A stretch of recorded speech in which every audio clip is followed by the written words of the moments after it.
this man really exist who wrote these books? They were just so transcendental. I just couldn't even believe it was somebody on this planet. Yet everybody in the temple knew him. They were all the ISKCON Press devotees. They were all in Boston. They all knew him, and so, but still I doubted, is this man really here? And so until the day I met him, I had this doubt. Is he going to really walk through those doors? So the day before I got initiated, we had just gotten to New York. I was living in Washington, D.C. at the time.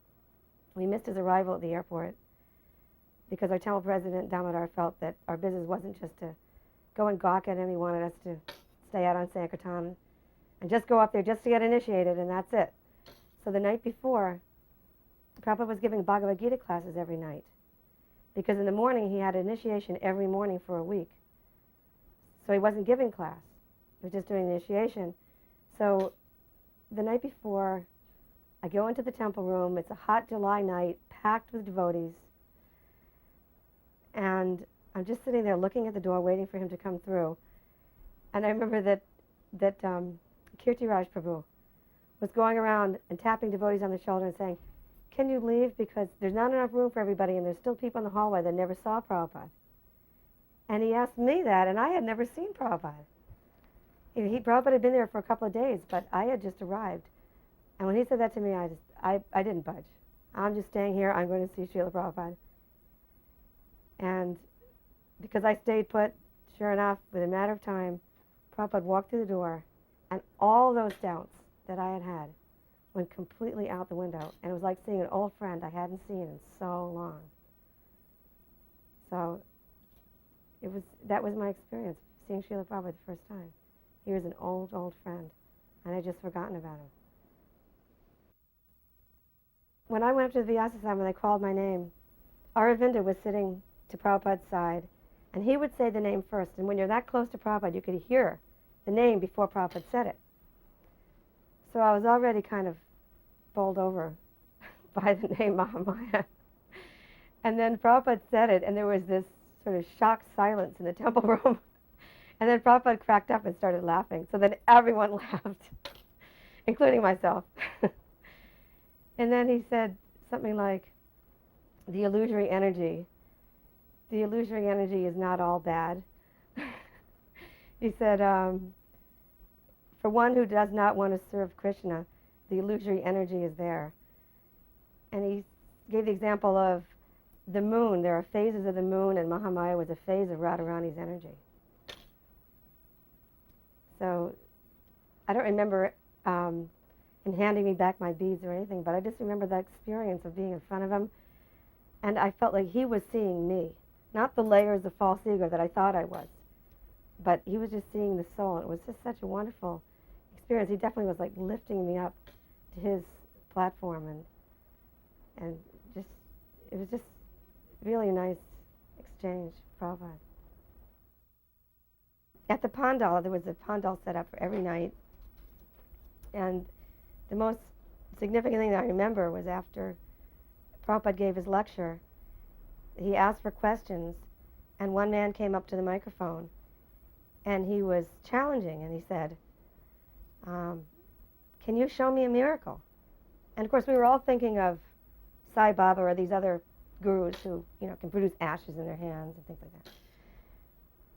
And that's probably what he was demanding, can you do something like that? Maybe he even mentioned that, I don't remember exactly, but Prabhupada just looked at the 150 of us sitting on the stage in front of him and just swooped his hand in front to indicate us and said, this is my miracle. I have changed these Malechas and Yavanas into Vaishnavas. And we were all cheering, Hari Bol, Jai. We were just so happy to be his examples, and his examples of success. As they were leaving, she said, should we leave too, Srila Prabhupada? And he said, not unless you have some questions. And we both go, no, we don't have any questions. We both offer obeisances at the same time. Actually, we did have questions. So as we both get up from paying obeisances, we simultaneously start asking questions. Anyway, I let her go first. She asked a question. She said, Srila Prabhupada, I heard that in yesterday's darshan, you said that a sannyasi's business is to preach. brahmachari's business is to assist the sannyasis, and the householder, the grihasta's business, is to do deity worship. So what about us brahmacharinis? Can we do deity worship? And actually, we were doing a lot of deity worship. We were doing most of the deity worship in Bombay at the time for Radha Rasa Bihari in the old temple. And he said, yes, you can also do deity worship. So she was satisfied with her answer. So then I asked my question. This is a question I had been thinking for a long time. And what I wanted to ask and what I did ask were two different things. I had heard from a friend, Chintamani Prabhu, that he had given her instructions to worship Lord Jagannath because her husband was Sudama and he had taken sannyas. And there was a deity of Lord Jagannath in Japan. I believe they were installed, but they were her deities. He told her on two different occasions to make Jagannath your husband, Subhadra your daughter, and Balaram your son. It's a very personal instruction. And then I also knew from Nandalal Prabhu that he had given her a deity of Krishna right off his desk. He had given her a deity and told her to worship this deity. I think it was a silver deity of Lord Krishna that someone had given him, and it was on his desk in Los Angeles. So I knew about these two ladies, and they were both in a renounced position. One, the husband took sannyas, the other was older and didn't want to get married. And I was thinking, I was very old. I was 29. And I was thinking I was very old and I wasn't going to get married. And so I was thinking I was like them and I wanted instruction like them. But yet I didn't really have that close a personal relationship with Prabhupada. So I wanted to ask, can I have my own deity? And I just couldn't do it. I just couldn't do it. I had to say, Srila Prabhupada, can devotees have their own deities? And his answer was, no. And then he said, because that will distract from the temple deity.